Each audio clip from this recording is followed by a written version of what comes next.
Nawashukuru sana kwa support yao toka siku ya kwanza mimi nimefika hapa, kwa sababu kufika kwangu kwa hapa imekuwa haijakuwa kama mchezaji kubwa amekuja, nimekuja kama mchezaji kawaida, lakini leo nimekuwa star Tanzania. Kwa mimi nawashukuru sana na nashukuru kila mtu kwa ombi lao, kwa support yao na support yao kwa timu ambayo inafanikiwa kuchukua bingwa barani mfululizo, sio kitu rahisi. Kwa mimi nawashukuru sana. Daraja lako wakati uko Kongo, inawezekana ulikuwa unatamani sana kucheza Tanzania. Pengine Kongo anazungumza vipi Tanzania na namna ambavyo ulifika Tanzania, ulijiona katika nchi ya aina gani na ujuzi wa watu walipokuwa na kupokea?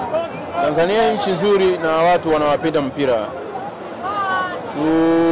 Tu support hiyo kitu mpira, tuisapoti.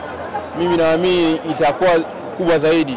Unaona kwa hiyo msimu mitatu timu mbili za nchi imefika mpaka finali ya kombe la shirikisho. Ni kitu ambacho ni muhimu sana kwa nchi na kwa mpira wa miguu. Kwa watu viongozi waendelee kusapoti hizo timu ambazo zinafanya vizuri na hizo timu ambazo zipo chini, na wale ambao hata hawana chance ya kuonekana kwenye TV lakini wapo chini wanapambana.